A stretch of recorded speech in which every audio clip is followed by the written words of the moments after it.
Баршаңызға сәлем, тоқыма сүйер ханымдар, менің каналыма қош келдіңіздер. Бүгін сіздермен осы этнотақияның тоқылу жолын үйренетін боламыз. Бұл бізде тақиямыз жоғарыдан төмен қарай тоқылатын тақия. Көріп тұрғандарыңыздай, шетіне өздеріңіздің қалауларыңыз бойынша әшекей бұйымдармен сәндесеңіздер болады. Ал бізге ең басты керегі жіп. Бізде ярнар джинс жібі, 45% акрил, 55% хлопок, 50 грамда 160 метр. Мен бүгін осы жіппен тоқитын боламын. 2/5 нөмірлі күртшөгіміз, қайшы және маркер қажет болады. Және бізде шетін әсемдеу үшін осындай әшекей бұйымдары. Қазір біз тақияны тоқып болғасын, қайсысы жақсы әдемі жарасады, сонысымен сәндейтін боламыз. Ал жұмысымызды бастаймыз. Ең алдымен осы екі саусағымызбен сақина жасап аламыз. Осы сақинамыздан жұмыс жібін алып шығарамыз.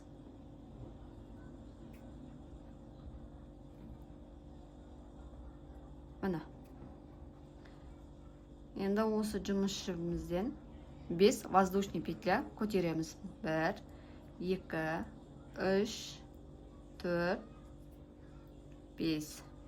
5 воздушный петля көтеріп алдық. Енді осы сақинамыздан столбик без накида тоқимыз. Мына біздің бұл бірінші арқамыз. Енді екінші арқамыз. 5 воздушный петля көтеріп аламыз. 1, 2, 3, 4, 5. Және сақинамыздан столбик без накида тоқимыз. Және тағы да 5 воздушный петля. 1, 2, 3, 4, 5. Және сақинамыздан 5 столбик с накида тоқимыз.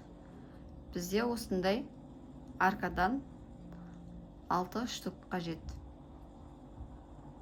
Енді мен 3 арқа тоқыдым, енді тағы да 3 арқа тоқимыз. 1, 2, 3, 4, 5 столбик без накида. Төртінші арқа. 1, 2, 3, 4, 5. Бұл біздің 5-ші арқамыз. Енді 6-ші арқаны тоқимыз. Мына жібімізді тартып, шеңберімізді кішірейтеміз. Енді біздің 6-ші арқамыз. 1, 2 воздушный петля көтердік. Және күртшөгімізге накид ілемізде, шеңберіміздің ішіне столбик с накидым тоқимыз. Мына біздің 6-ші арқамыз дайын болды. Енді мына жібімізді қаттырақ тартамыз.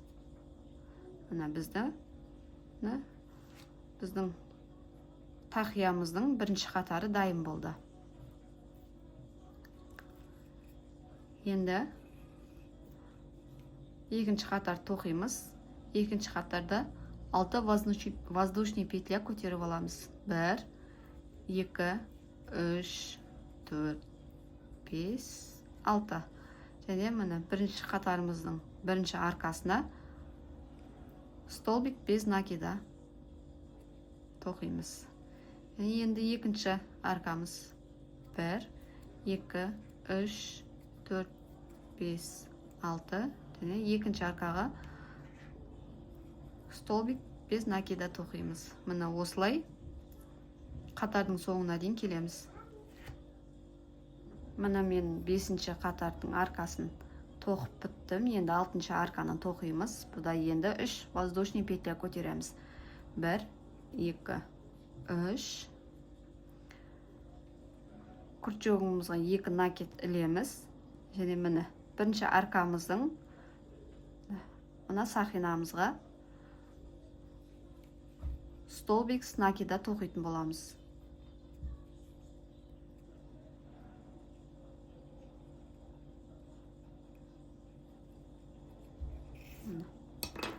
Біздің 6-шы аркамыз дайын болды. Бұл біздің 2-ші қатарымыз.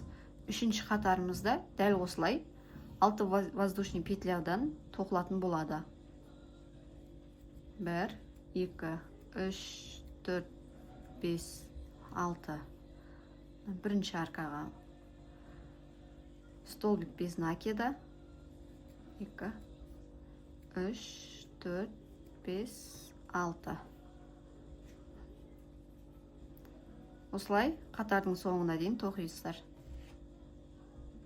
Міне мен 3-ші қатардың 5-ші аркасын тоқып бітірдім. Енді 6-ші арканы тоқимыз. 1, 2, 3 воздушный петля. Крючогымызға 2 накид ілеміз де, және осы сақинамызға столбик с накида тоқитын боламыз. Міне бізде бұл 3-ші қатарымызды аяқтадық. Енді біздің 4-ші қатарымыз 7 воздушный петля және прибавка болады. Біз қатарымызды үлкейтетін боламыз. 1, 2, 3, 4, 5, 6, 7. Міне біздің мына аркамызға емес, 2 арка қосылған, соединитель жасалған. Міне осы жерге столбик без накида тоқитын боламыз. Біздің 1-ші аркамыз дайын. Осы аркадан 12 үштік арка шығу керек. Және бізде осы жерден шатасу болады. Маркерімізді мына қатарымыздың басына тағып қойыңыздар. Сонда сіздер шатаспайтын боласыздар.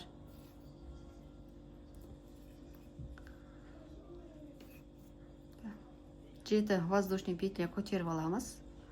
1, 2, 3, 4, 5, 6, 7. Және мына аркамызға столбик без накида тоқимыз. 1, 2, 3, 4, 5, 6, 7. Мына.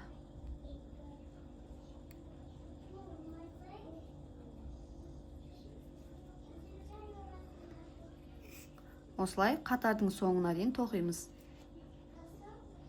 Ана мен 11-ші арканы тоқып бітірдім. Енді 12-ші арканы тоқимын. 3 воздушный петля көтеріп аламыз. 1, 2, 3. Крючокқа 2 накид ілеміз. Және осы маркерімізді алып, бірінші арка басталған жерге столбик с накидом тоқитын боламыз. Міне біздің қатарымыз осымен аяқталды. Бірінші қатар, екінші қатар, мынау үшінші қатар, төртінші қатар. Біз төртінші қатарды прибавка жасадық. Енді бесінші қатарда прибавка жасамаймыз. Осылай 7 воздушный петлямен тоқимыз. 1, 2, 3, 4, 5, 6, 7. Және мына аркамызға столбик без накида тоқитын боламыз. 1, 2, 3, 4, 5, 6, 7. Столбик без накида тоқитын боламыз. Маркерімізді бірінші бастаған қатарымызға қыстырып қойыңыздар, сонда шатаспайтын боласыздар.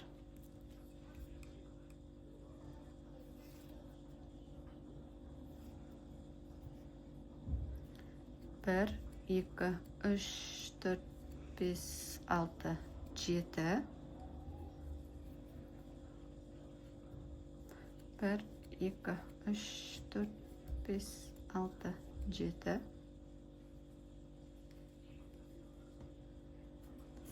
Осылай қатардың соңына дейін тоқи бересіздер. Ана мен қатарды аяқтадым.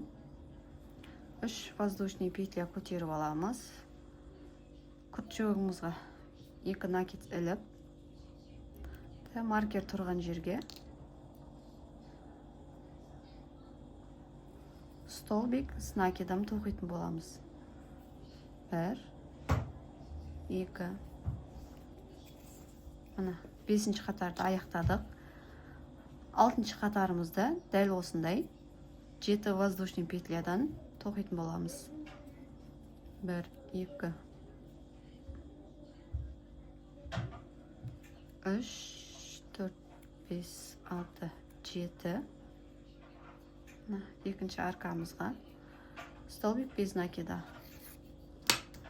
Қатарымыз бастаған жерге маркер қатап қоямыз.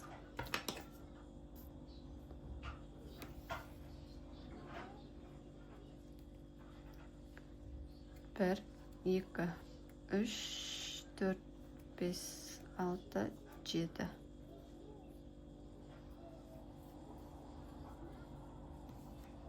Bir, 2, 3, 4, 5, 6, 7. Осылай қатардың соңына дейін келеміз. Мына мен 6-ші қатардың соңына келдім. 6-ші қатарды аяқтайтын боламыз. 1, 2, 3 воздушный петля. Жібімізді екілеміз.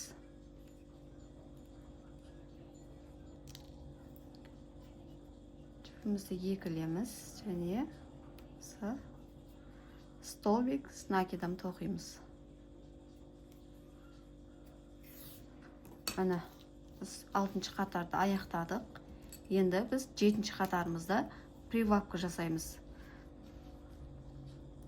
Енді біздің 7-ші қатарымыз прибавка жасалғанда бізде қазір 12 арка. Бұл 12 арканы біз 24 арка емес, 22 арка шығаруымыз керек. Прибавка жасап отқанда санап отырыңыздар. 1, 2, 3, 4, 5, 6, 7. Бірінші аркамызға без накида тоқимыз.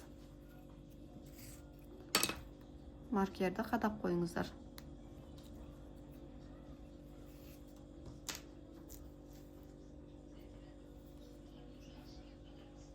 1, 2, 3, 4, 5, 6, 7. Біз бұл қатарымыз прибавка жасаймыз, сондықтан мына 2 арка соединитель жасалған жерге столбик без накида тоқимыз. Міне біздің бұл 2-ші аркамыз. 1, 2, 3, 4, 5, 6, 7. 3-ші аркамыз.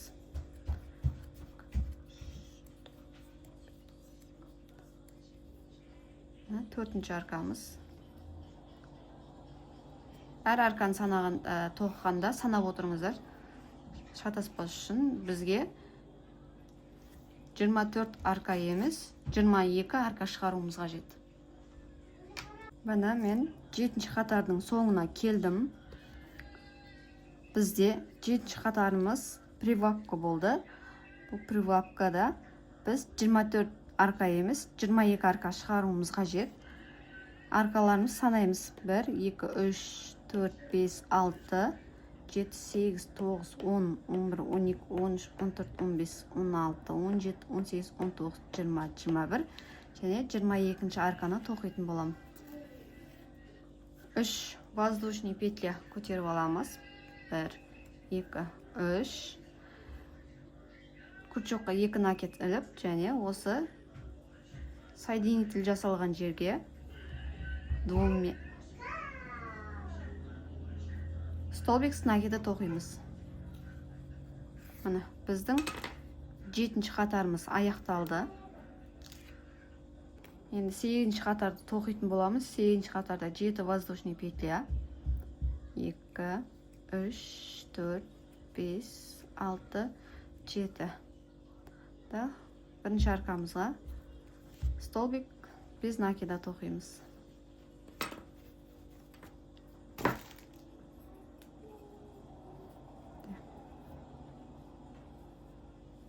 1, 2, 3, 4, 5, 6, 7. Екінші аркамызға без накида 1, 2, 3, 4, 5, 6, 7. 1, 2, 3, 4, 5, 6, 7.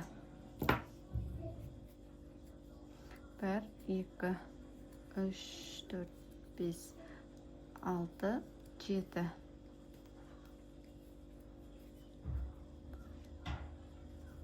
1, 2, 3, 4, 5, 6, 7. Міне осылай қыздар қатардың соңына дейін осылай тоқи береміз. Міне мен 8-ші қатарды аяқтай соңына келдім. 3 воздушный петля көтеремін. Күрт жоққа 2 накид іліп, маркер тұрған жерге столбик с накидом тоқимыз. Міне 8-ші қатарды аяқтадым. Міне қыздар 8-ші қатарымыз аяқталды. Қыздар, шет-шеті гүлденіп кетті деп уайымдамаңыздар. Бұлар қатар үлкейген сайын қалыпқа келеді. Міне біз бас киіміміздің төбесін жоғары жағын тоқып бітірдік. Енді осылай төменгі жағын тоқитын боламыз. Енді 9-ші қатар қыздар ешқандай прибавка болмайды. Осылай 7 воздушный петлямен тоқып кете бересіздер.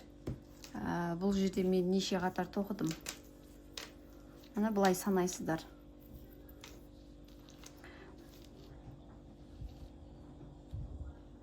1, 2, 3, 4, 5, 6, 7, 8, 9, 10, 11, 12, 13, 14, 15, 16, 17, 18, 19, 20, 21, 22 қатар тоқыттым мен. Енді сіздер өздеріңіздің қалауларыңыз бойынша тоқисыздар. 1, 2, 3, 4, 5, 6, 7. 1, 2, 3, 4, 5, 6, 7.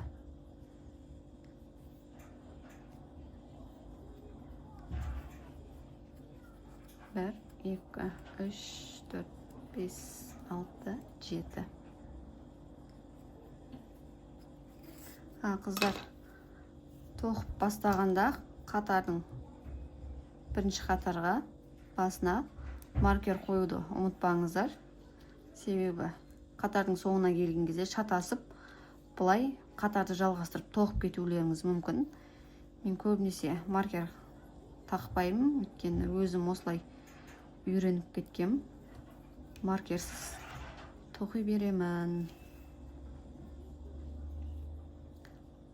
1, 2, 3, 4, 5, 6, 7.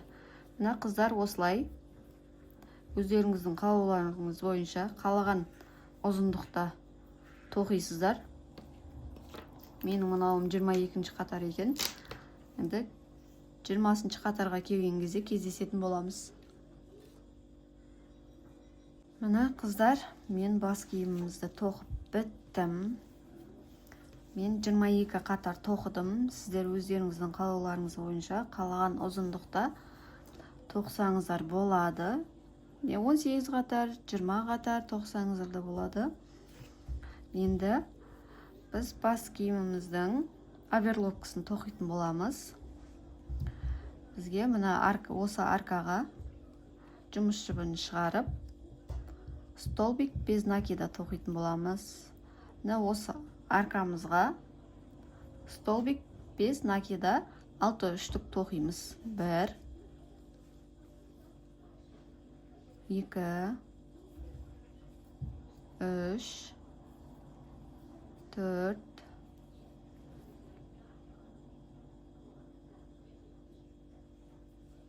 5, 6. Мына қараңыздар. Енді 7-шіні біз мына екі арканың соединительіне емес, мына бірінші аркаға, мына екінші аркаға, мына жұмыс жібін осы екі аркадан шығарып, столбик без накида тоқитын боламыз. 1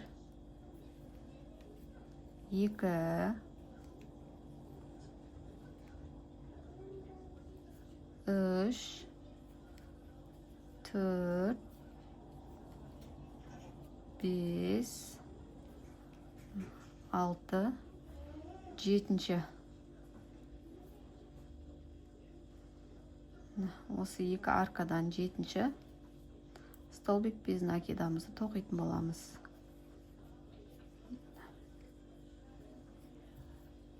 1 2 3 4 5 6 7-ші столбик без накидамызды екі аркадан жібімізді өткізіп, столбик без накида тоқитын боламыз. Міне қыздар, осылай оверлокымызды соңына дейін тоқимыз. Соңында басына маркировкаңызды қойып алыңыздар, шатаспас үшін.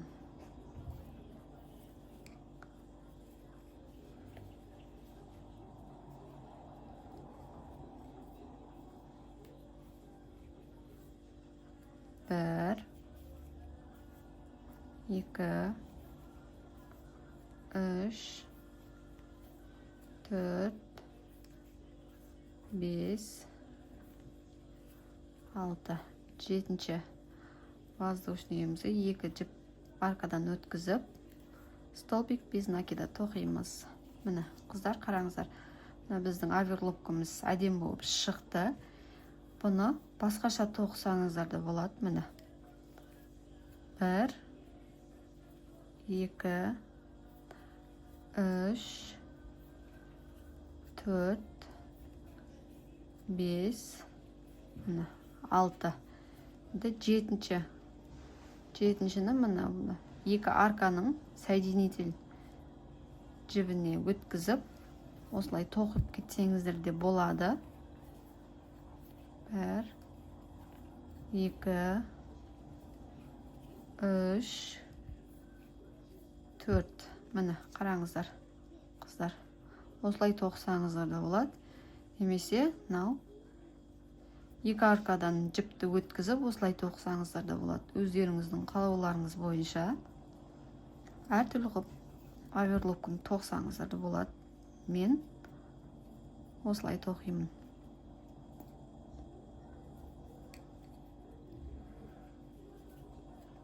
1 2 3 4 5 6 7-шісін екі аркадан жұмыс жібімізді шығарып, столбик без накида тоқимыз. 1 2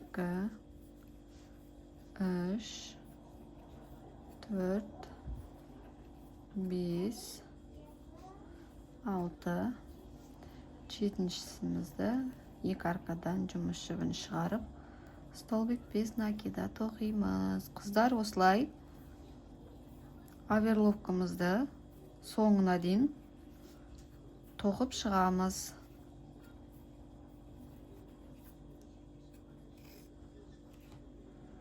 Мына мен оверлокамды аяқтадым.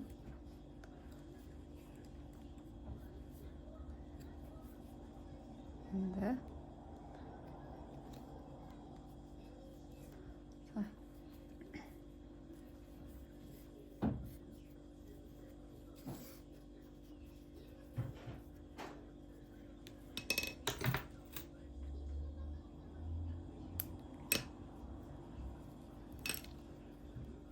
жібімізді бекітетін боламыз.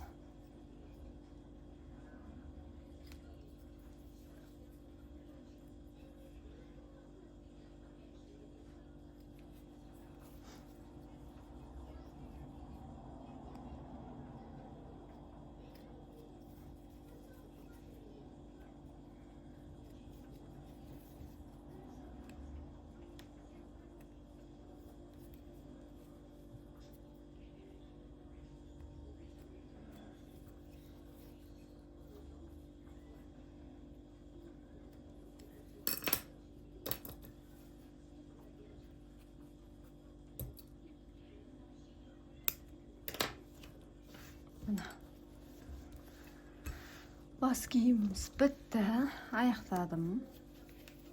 Енді осы мұны басындағы жіпті де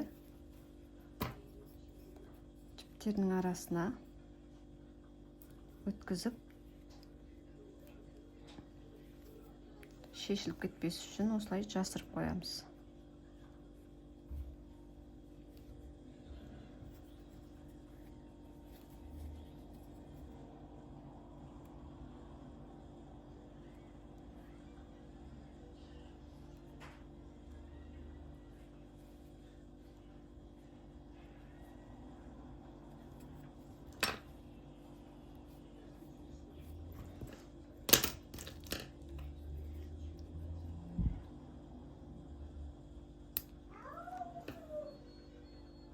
Енді бас киіміміздің шеттерін сәндейтін боламыз.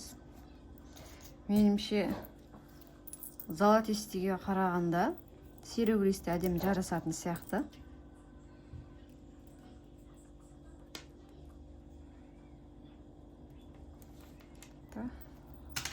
Серебристі цвет әшекейімізбен бас киімімізді сәндеп шығамыз.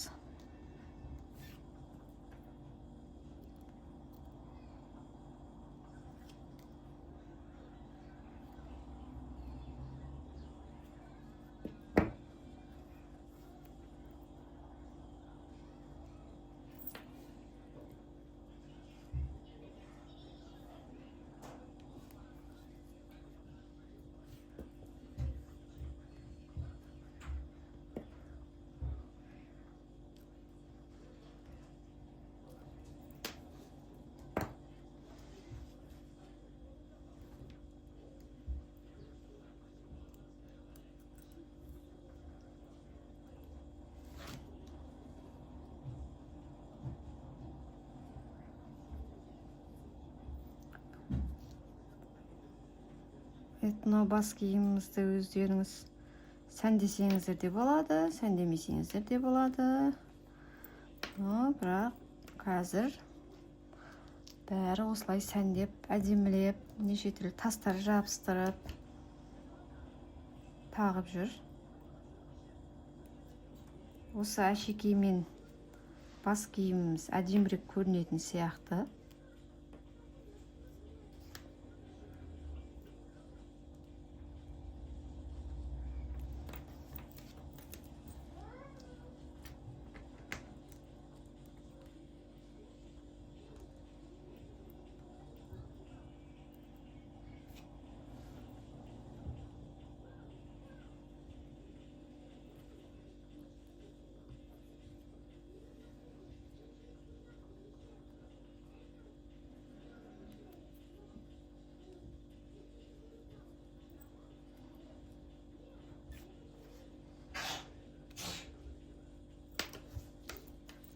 Төртеу.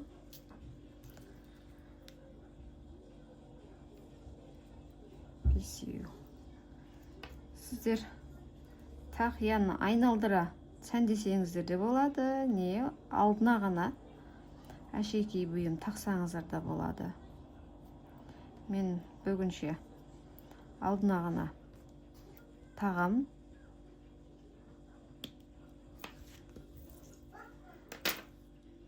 Бесеу. Мына жерге біреуін тағып көрейін.